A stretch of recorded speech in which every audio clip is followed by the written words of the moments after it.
52-year-old pilot discovers wife's secret. What happened next destroyed everything. At 52, I thought I understood the depths of human nature. After 3 decades as a commercial airline captain, flying international routes, and seeing the world, I believed I'd witnessed every form of deception imaginable. I was catastrophically wrong. What my wife Evangeline did to me, what she destroyed with her lies and betrayal, would shatter everything I believed about love, trust, and the woman I'd shared 35 years of my life with. The living room of our estate in the affluent suburbs looked like a war zone when I returned from what would be my final flight to Frankfurt. The mahogany furniture I'd carefully selected, the Persian rugs we'd bought during our anniversary trip to Istanbul, the crystal chandelier that had belonged to my grandmother, everything seemed tainted now, poisoned by the knowledge of what had happened in my absence. The room was shrouded in darkness, thick and oppressive, and I could barely make out Evangeline's silhouette curled up in my favorite Italian leather recliner. Her legs were drawn up like a child seeking protection, a cashmere blanket wrapped around her trembling frame. When I moved closer, the full extent of her degradation became visible. Her usually immaculate silver hair was wild and disheveled. Her carefully applied makeup had streaked down her cheeks in black rivulets, and the sour stench of vomit clung to her designer silk blouse like a badge of shame. Let me paint you the picture of how this nightmare unfolded, and then you can tell me if anything I witnessed doesn't look exactly like the complete annihilation of a 35-year marriage. My wife started to open her mouth, probably to spew more lies, but I cut her off with a voice that could have shattered the crystal stemware in our dining room. Shut your lying mouth. I'll tell you when you can contaminate the air with your voice. I stood over her like a judge delivering a death sentence and began to reconstruct the moment my entire world crumbled into ash and dust.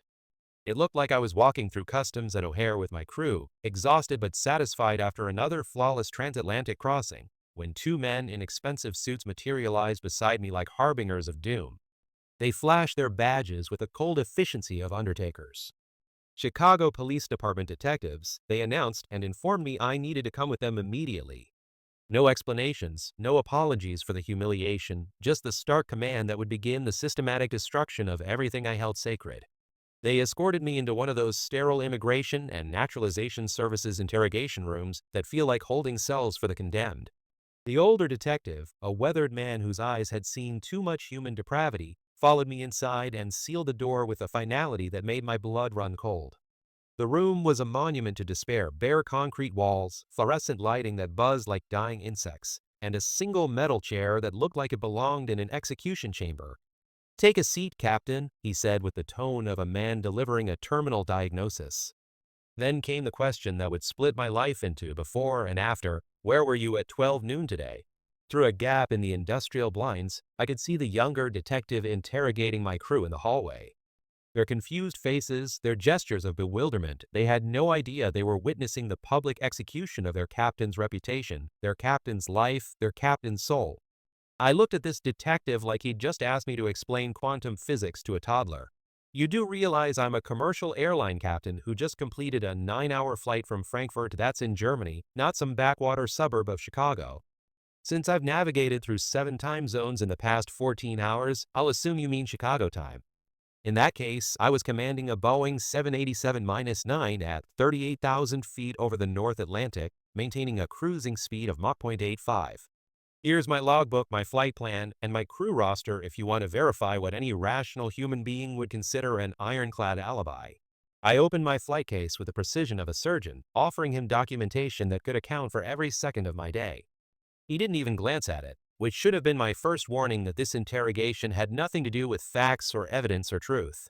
I commanded a crew of 16 highly trained professionals, along with 432 passengers, who can verify my exact location down to the minute. Now, detective, what exactly is this surreal performance about? The younger detective entered the room like an actor making his entrance in a tragic play, and announced with theatrical gravity, "They all corroborate his story." He was definitely piloting that aircraft.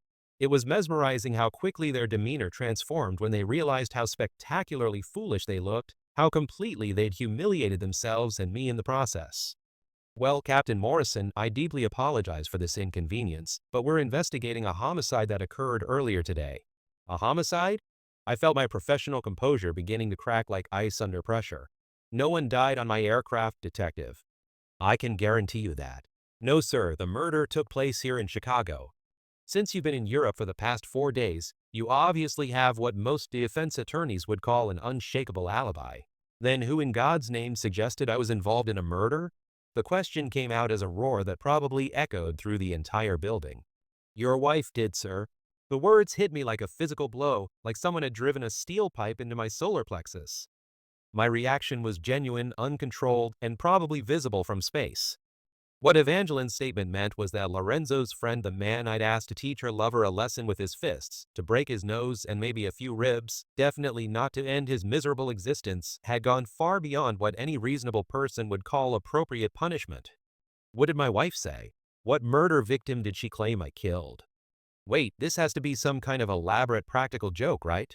This is no joke, Captain. I regret having to inform you, but your wife has accused you of murdering her lover. I exploded out of that chair like a man possessed by demons and got close enough to see the coffee stains on his tie. Lover? You mean like a paramour, an affair partner? He stood his ground like a man who'd faced down armed criminals and deranged suspects. Yes, sir, that's exactly what I mean. This is beyond absurd. My wife is faithful, devoted, incapable of betrayal. She could never cheat on me. You've confused me with some other poor bastard whose life is falling apart. I was babbling at the speed of panic, words tumbling out faster than my brain could process them. That's it, you must have me mixed up with someone else. I'm Captain Christopher Morrison. I live at 1247 Elmwood Manor Drive. I've been married to the same woman for 35 years, and she would rather die than betray our wedding vows. Captain, I'm sorry, but your wife specifically identified you.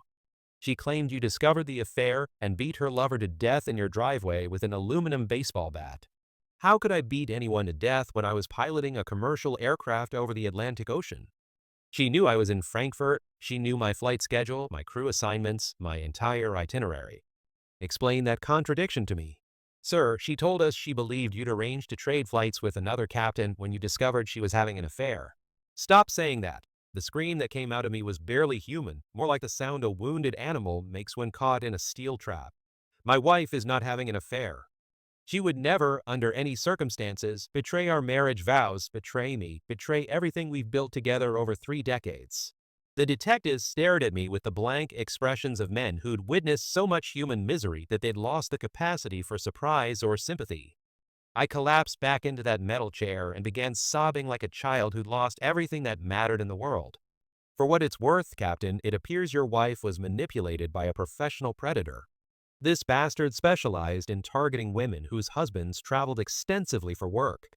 It's probably no comfort to you right now, but we have 4 other devastated husbands to interview in connection with this case. Hearing those words spoken aloud in that cold, clinical voice felt like having my heart surgically removed without anesthesia. I doubled over in agony so intense I thought I might actually die right there in that interrogation room. One of the detectives placed what was probably meant to be a comforting hand on my back. Captain, is there someone we can call for you? Someone who can drive you home? I want to confront my cheating wife. I was pounding my fists against my thighs hard enough to leave bruises. I want to look her in the eyes and hear her explain how she destroyed our marriage, our family, everything we built together. I don't think that's advisable until you've had time to process this information and calm down, he replied with the wisdom of someone who'd seen domestic situations explode into violence. The older detective whispered something urgent into his partner's ear, then stepped out of the room for what felt like an eternity. When he returned, he had the apologetic expression of a man delivering more bad news. Captain, we have to leave now. There's been a development in the case. Wait before you disappear and leave me here to process this nightmare. I need to know something. Who was he? What was the name of the man who destroyed my marriage? The older detective retrieved a battered leather notebook from his jacket pocket and flipped through pages that probably contained the wreckage of dozens of other lives. One Vincent Alexander, 32 years of age. He was 2 years younger than our son Marcus would have been if that drunk driver hadn't stolen his life from us 8 years ago. If I could ask one more question, Detective, did he die quickly, or did he suffer the way he made me suffer? A sadistic smile crept across the detective's weathered face, the expression of a man who'd seen justice served in its rawest form. His killer lured him outside by setting his brand new Maserati convertible ablaze. Alexander ran out your side door wearing nothing but designer boxer shorts. The first swing of that baseball bat caught him across the chest. The coroner said it shattered 6 ribs and punctured his right lung. The second swing broke his spine in 3 places. The killer then rolled him over and delivered several devastating kicks to his groin. Just before the car's gas tank exploded, he delivered the fatal blow to Alexander's skull. The paramedics said he was still conscious, still moaning, still spewing blood from his ears and mouth when they arrived at the scene. He lingered for several agonizing minutes before his heart finally gave out. So no, Captain, he definitely didn't die peacefully. I tried not to make my smile of savage satisfaction too obvious, but inside I was experiencing something close to euphoria. I should probably warn you that your wife might not be at home when you arrive. Your house sustained significant damage when Alexander's car exploded. All the windows on the east side were blown out, and there was extensive fire damage to your garage and part of the main structure. Part of me wanted to stand up and cheer, to celebrate this poetic justice, this divine retribution.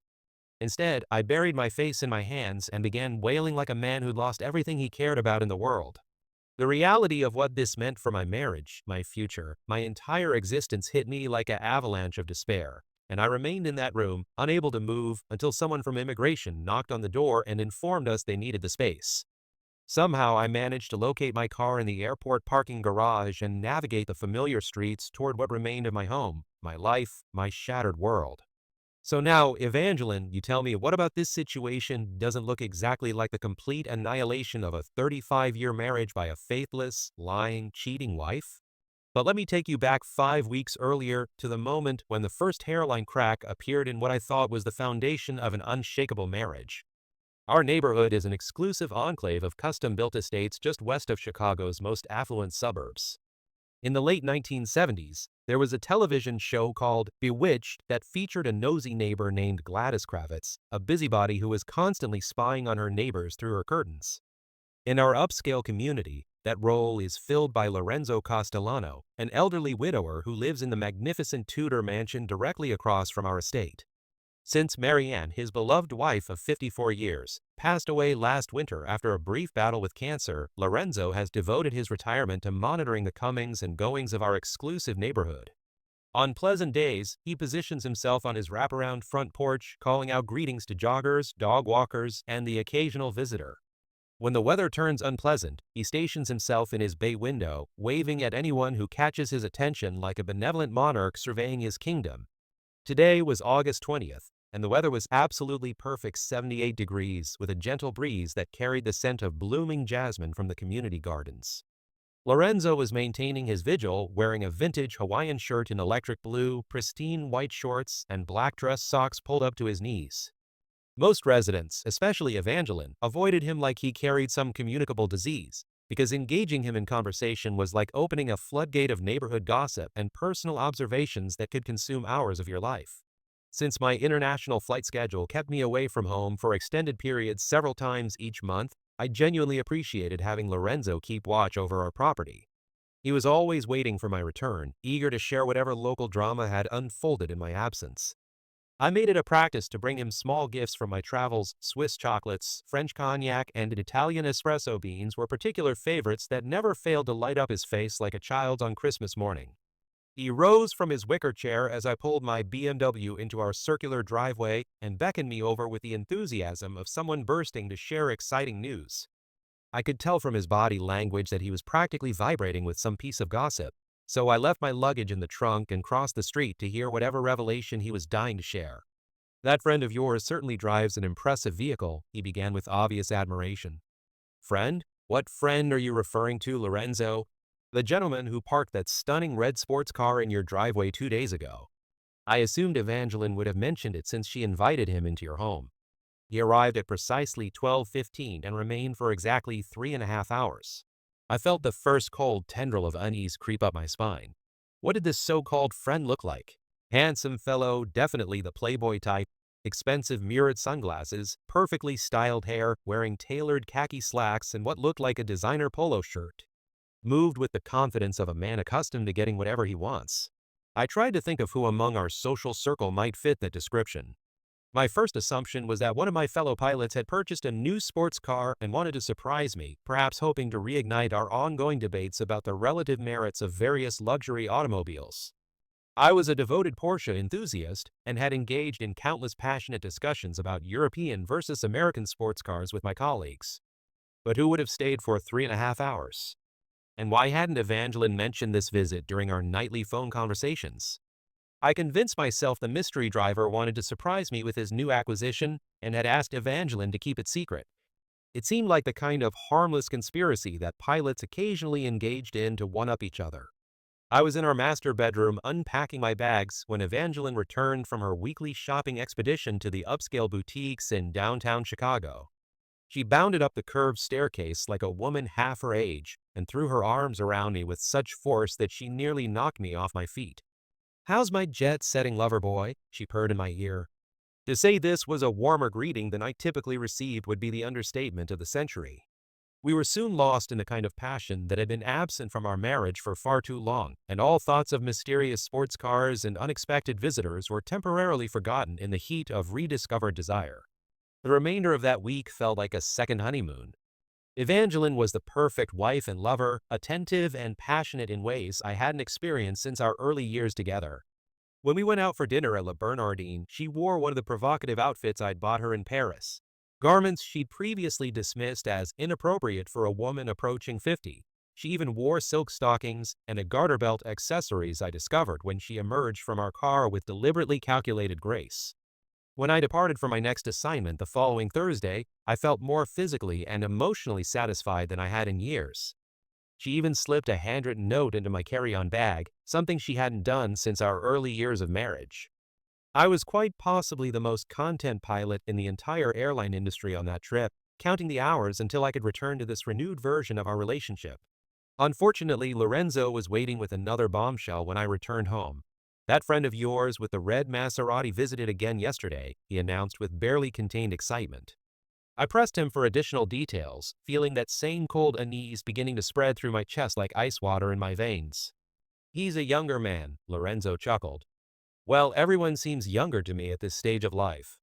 I'd estimate he's in his early 30s, clearly maintains himself in excellent physical condition.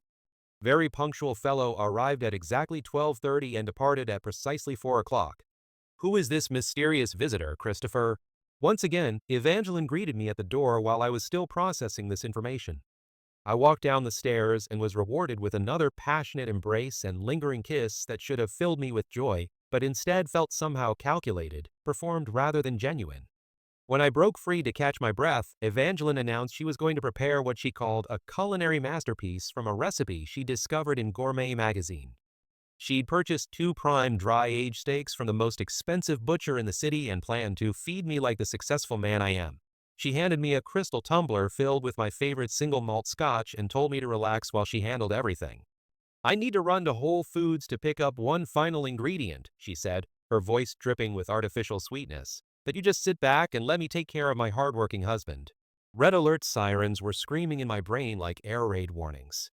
In 35 years of marriage, Evangeline had never served me alcohol and told me to relax when I returned from a trip. Her standard operating procedure was to greet me at the door with a detailed list of household projects and social obligations that needed immediate attention before I'd even removed my captain's uniform.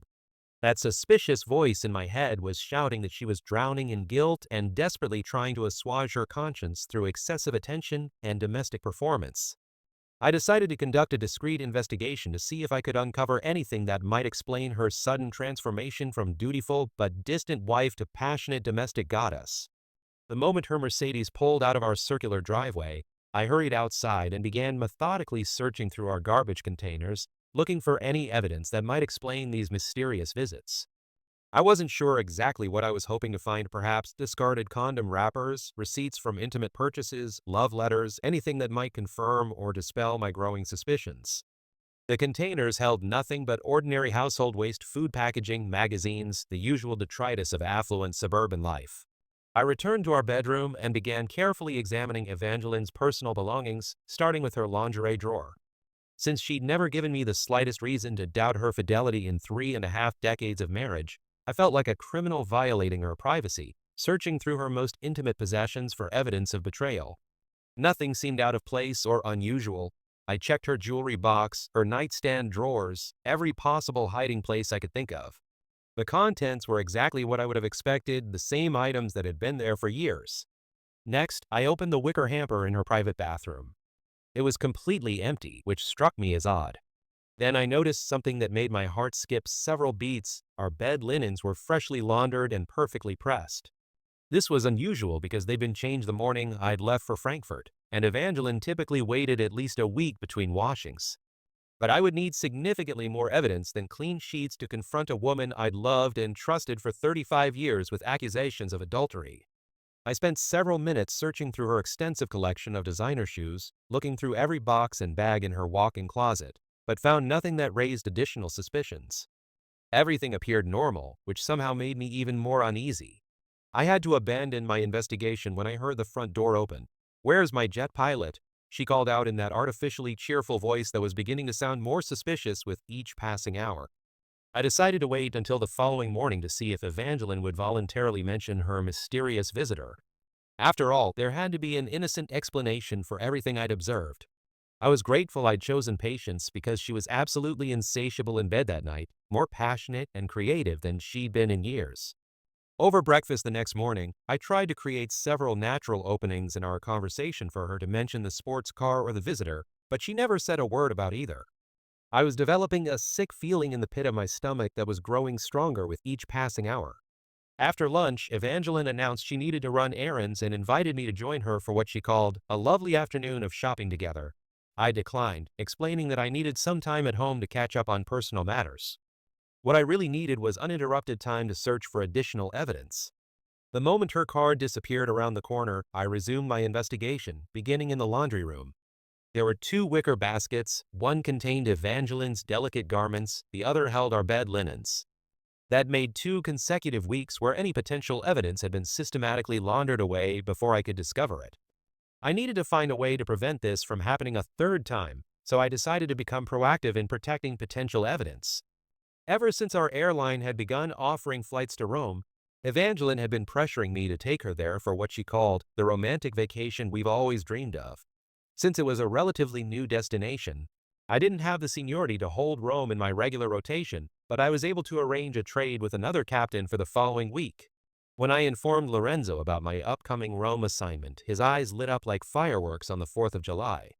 He began sharing stories about liberating various Italian cities during World War II, and I learned that his one weakness was a particular brand of Italian grappa that he developed a taste for during his military service. Unfortunately, his modest social security checks only allowed him to afford domestic imitations from the discount liquor store. That evening during dinner, I surprised Evangeline with my announcement. "I've managed to trade my next Frankfurt flight for Rome, and I want you to come with me. We'll have an entire day for shopping on the Via del Corso, then dinner at La Pergola overlooking the entire city, followed by a moonlight stroll through the Forum." To my absolute shock and growing horror, Evangeline turned down this offer without a moment's hesitation. "Why don't you want to go to Rome with me?" I asked, trying to keep the suspicion out of my voice. She gave me a vague, evasive response about being too busy with commitments here to get away right now. What commitments could possibly be more important than a romantic weekend in one of the world's most beautiful cities? I pressed. She became defensive and dismissive. "Maybe we could do something like that another time, Christopher. I just can't arrange my schedule around your spontaneous travel plans." The foundation of our marriage was developing serious cracks, and I was beginning to suspect they might be irreparable. For the remainder of that week, I existed in a state of emotional numbness that was unlike anything I'd ever experienced. I couldn't look at Evangeline without feeling bile rise in my throat. At night, I rejected her advances, claiming exhaustion or stress. She kept asking what was wrong, but I never answered because I couldn't prove what I suspected, and accusations without evidence would only make me look like a paranoid, jealous husband. The morning of my Rome departure, I made one final attempt to convince Evangeline to join me for what could have been a healing experience for our marriage. I placed my hands on her shoulders, looked directly into her eyes with all the love and desperation I could muster, and pleaded, "Please come with me. Please choose us, choose our marriage, choose the life we built together." Once again, she refused without offering any reasonable explanation. I nearly told her about my suspicions right then, but I realized I still couldn't prove anything concrete, so I held my tongue and prepared to leave for what I suspected might be my final opportunity to gather definitive evidence. The last thing I did before departing was to deliberately damage the cold water hose connected to our washing machine. Not a catastrophic break, but enough of a cut to ensure it would spray water everywhere if someone attempted to do laundry. The laundry room floor was sloped toward a drain, and I calculated that when the water reached a certain depth, it would flow naturally toward the drainage system. I closed the door behind me, satisfied that any attempt to destroy evidence would result in an obvious flood that Evangeline would have to address.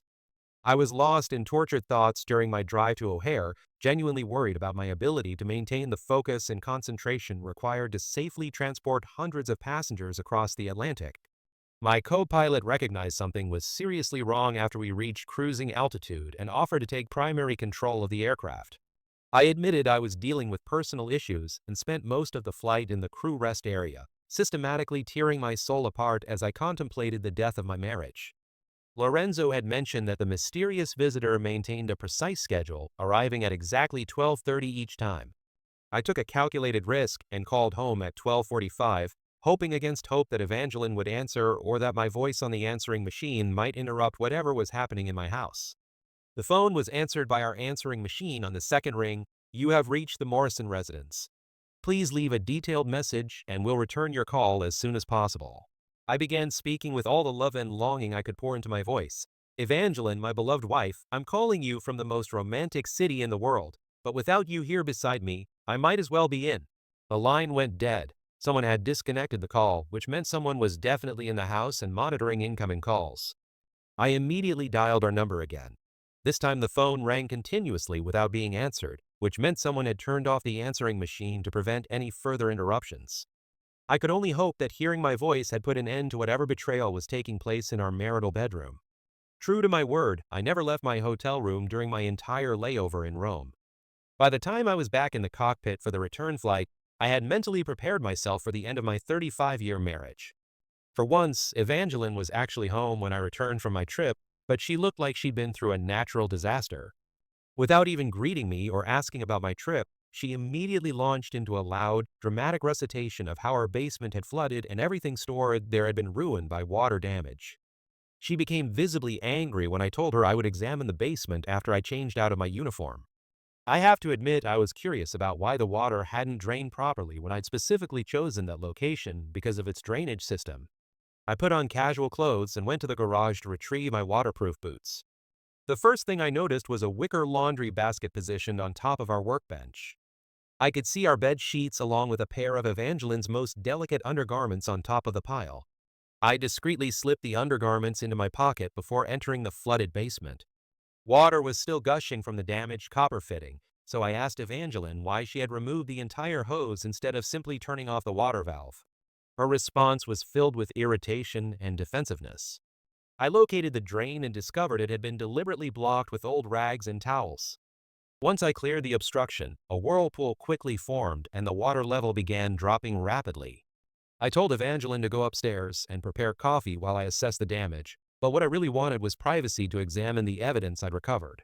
The undergarments I'd retrieved were caked with dried evidence of intimate activity that definitely hadn't involved her husband. I nearly put my fist through the basement wall, but managed to maintain my composure long enough to examine the bed sheets.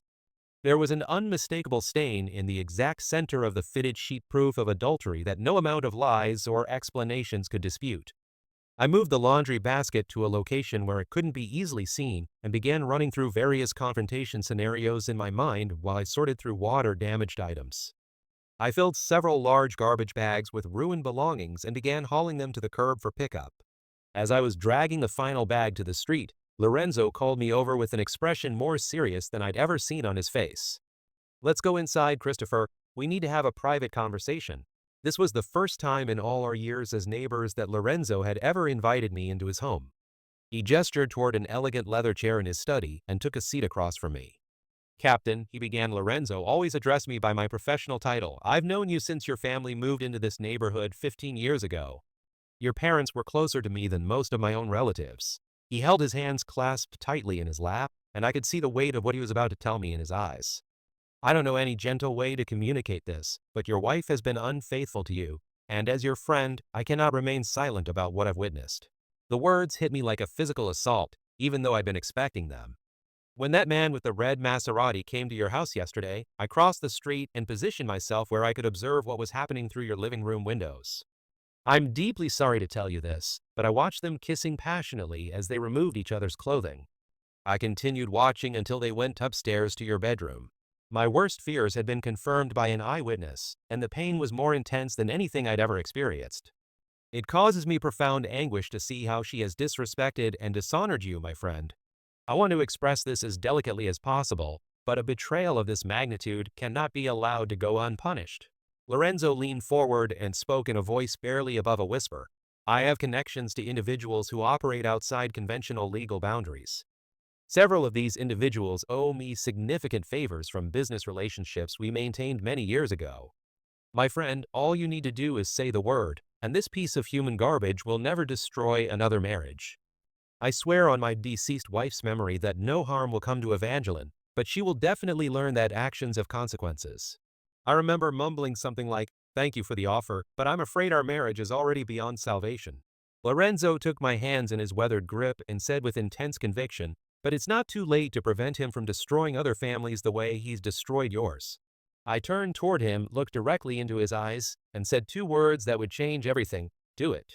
We spent several minutes coordinating my travel schedule to ensure I would be thousands of miles away when justice was administered.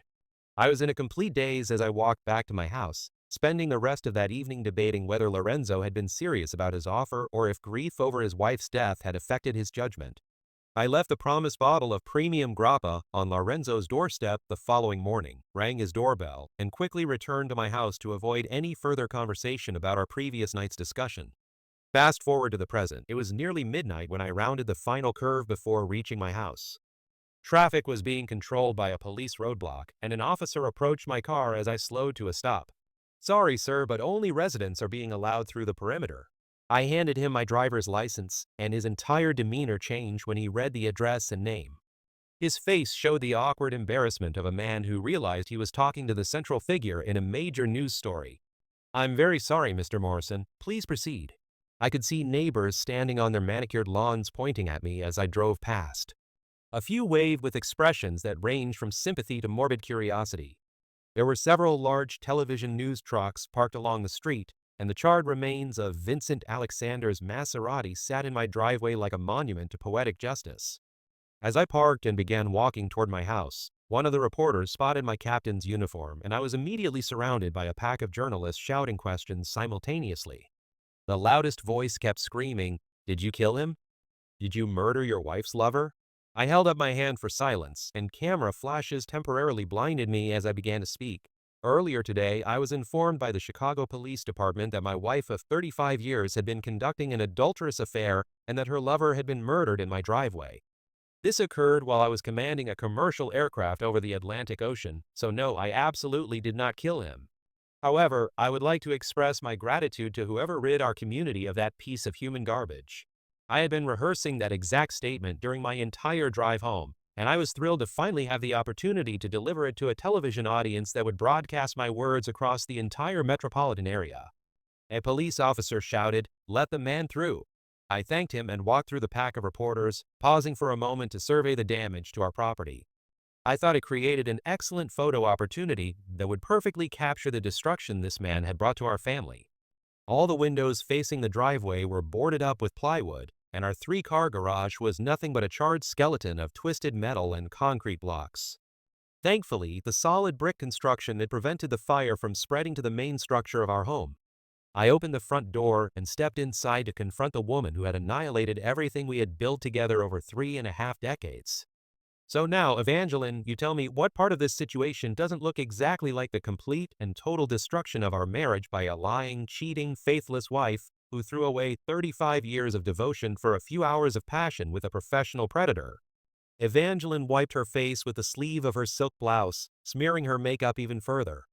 She looked like human wreckage, like the physical manifestation of the moral decay she had brought into our home. It wasn't supposed to end like this, she muttered in a voice barely above a whisper. No kidding, I roared with enough force to rattle the crystal in our china cabinet. It was supposed to be you and me against the world, facing life's challenges together, supporting each other through better and worse, richer and poorer, in sickness and in health. Remember those words, Evangeline? Remember the vows you made before God and 300 of our family members and friends? I dropped to my knees, completely overwhelmed by the magnitude of what she had destroyed.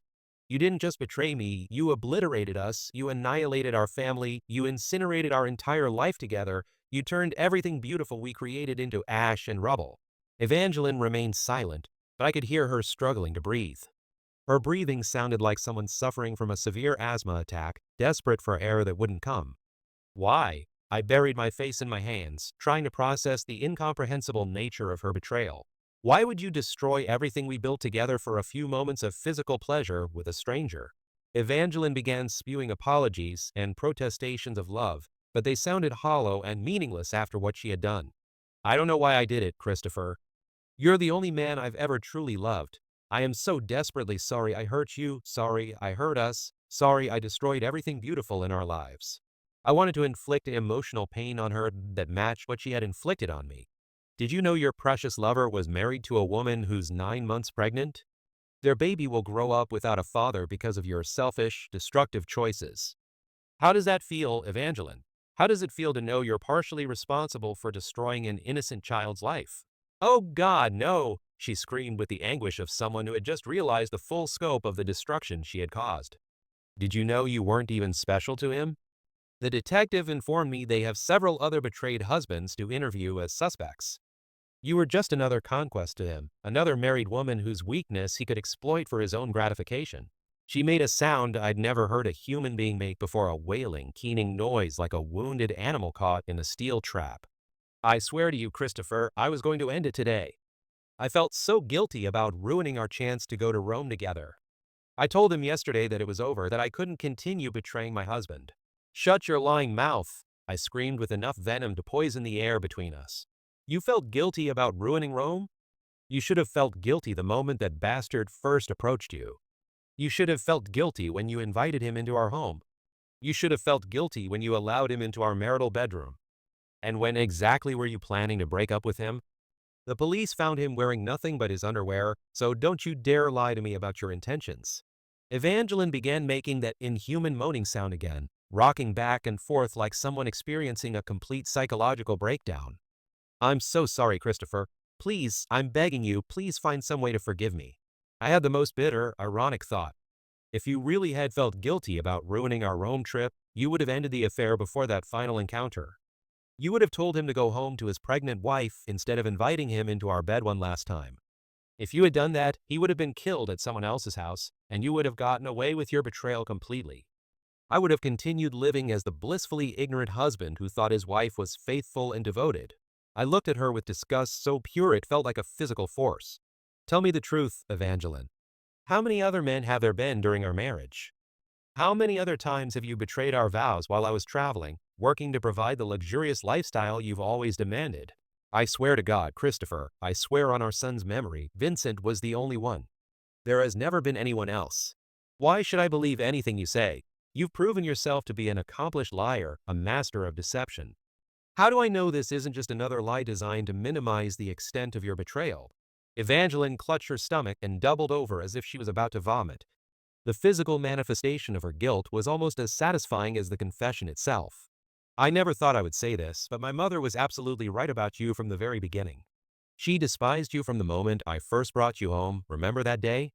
It was 4 months after our high school graduation, and you came to tell me you had missed your period. Mother was convinced you had gotten pregnant deliberately to trap me into marriage, but even though she had nothing but contempt for you, she opened her home to us when we had nowhere else to go." The memories came flooding back with painful clarity. I can't tell you how many times she quietly slipped me money because she knew we didn't have enough to buy baby formula and diapers. She always made me promise not to tell you she had helped us financially because she didn't want you to feel indebted to her. When I started flying cargo runs for that small regional airline, working 16-hour days for barely minimum wage, who do you think watched our infant son so you could attend college classes? I could see the impact of these words hitting her like physical blows. I always defended you against her criticism. I always insisted she was wrong about your character. It made me sick to watch her treat you like a pariah while embracing my brother's wives, but I stood by you because I believed we were partners, we were united, we were building something beautiful together. The irony was too painful to ignore. When you earned your doctorate and became a professor, I was bursting with pride at what you had accomplished. That was the first time I ever saw my mother look at you with genuine respect and admiration. Now I thank God she died before she could witness you prove her right about your character. Evangeline screamed, "Oh God, why did I do this?" and fell into complete silence. You know, my father died when I was barely 13 years old. One evening when I was about 16, I asked my mother why she still wore her wedding rings every day. Before she could answer, I said something only a foolish teenage boy would say: "Mom, you're still attractive, you should start dating again." The memory of that conversation was as clear as if it had happened yesterday. She smiled, took my hands in hers, and said simply, "I can't do that because I'm still married." I protested that Dad was dead, that she was free to find companionship again. She just smiled and said, "Your father lives in my heart as completely as when he lived in our home, and someday we'll be reunited." I told her I didn't understand her reasoning. I could feel tears streaming down my face as I remembered my mother's wisdom. She said she would pray that someday I would mature enough to understand the depth of their love and commitment, how their bond transcended even death itself. It took me years to comprehend what she meant, but eventually I understood that she had experienced a love so pure, so complete, that no other relationship could ever compare. The contrast between my parents' marriage and what Evangeline had done to ours was unbearably painful. I never told you this, but on my very first international flight, a beautiful flight attendant invited me to have drinks with her during our layover in Paris. She was absolutely stunning, and for just a moment, I was tempted. But then I thought of my mother's example. I looked at my wedding ring, and I told her, "I can't do that because I'm married." I could see Evangeline beginning to understand the magnitude of what she had destroyed. I can't begin to count how many similar offers I've declined over the years. Word spread quickly through the airline that I was completely devoted to my wife, and some of my colleagues called me old-fashioned, even naive. I wore those descriptions as badges of honor because I was building something precious with you. The full weight of my disappointment came crashing down. I used to believe we were developing the kind of love my parents had shared, that rare, eternal bond that survives every challenge life presents. I thought we were getting there, step by step, year by year. Now you've obliterated all of that. You've proven that everything I believed about us was an illusion, a fantasy I created because I wanted so desperately to believe in the power of true love. I looked at her with a mixture of heartbreak and disgust. All I have left for you now is hatred, Evangeline. Pure, clean hatred for what you've done to us, what you've stolen from us, what you've murdered with your selfishness. Evangeline managed to stop sobbing long enough to whisper, "Please, Christopher, I'll do anything to earn your forgiveness. Anything at all to repair what I've broken." "Anything?" I laughed bitterly. "Perfect. Here's what I want you to do. Travel back in time to the moment that piece of human garbage first approached you. I want you to change history. I want you to tell him to disappear because you're happily married to a man who loves you completely. I want you to tell him your husband has dedicated his life to providing you with everything you could possibly want or need. I want you to tell him to go home to his pregnant wife and become the husband and father he should be. I want you to tell him that if he ever speaks to you again, your husband will make him regret it for the rest of his miserable life. Can you do that for me, Evangeline?" She dropped to her knees, wailing with the despair of someone who finally understood the permanent nature of what she had done. She shook her head, acknowledging the impossibility of undoing her betrayal. "I didn't think you could accomplish that simple task," I said with bitter satisfaction, "because time only moves in one direction, and the damage you've inflicted on our marriage is permanent and irreversible. Please forgive me, please don't leave me," she pleaded desperately. "I'm leaving tonight, and I have no idea where I'm going or when I might return. I need to get away from you, away from this house, away from everything that reminds me of the lies our marriage was built on." Evangeline lunged forward and grabbed my ankle with desperate strength. "No, please don't leave me alone with this guilt, this shame, this knowledge of what I've destroyed. Let go of me immediately, or I'll break your arm," I said with deadly calm. She released her grip, and I turned toward the door. As I reached for the handle, she screamed with voice raw from crying, "I wish Vincent had killed me too. I wish I was dead so I wouldn't have to live with what I've done to us." I paused with my hand on the doorknob. "You know what, Evangeline? For once in this entire nightmare, you've actually read my mind correctly. Death would be too merciful for you, living with the knowledge of what you've destroyed. Living with the guilt of an innocent child growing up without a father because of your choices, living with the reality that you threw away 35 years of devotion for a few hours of pleasure with a predator who saw you as nothing more than another conquest. That's the punishment you deserve." I opened the door and stepped into the night air, leaving behind the wreckage of what had once been the most important relationship in my life. Behind me, I could hear Evangeline's wails of despair echoing through the house we had once filled with love and hope and dreams for the future. And that's the end of today's story of betrayal, revenge, and the complete destruction of a marriage that I had believed would last forever. The woman I had loved more than life itself had proven herself capable of deception beyond my wildest nightmares, and justice had been served in a way that was both brutal and poetic. If this story resonated with you, if it reminded you of the importance of fidelity and trust in relationships, please share your thoughts in the comments below. Have you ever experienced betrayal at this level? How did you handle discovering that someone you trusted completely had been living a lie? What do you think about the way justice was ultimately served in this situation? Your engagement helps me continue sharing these powerful stories of human nature, love, betrayal, and the consequences of our choices. Thanks for listening to this tale of how a single act of infidelity can destroy decades of love and trust in an instant.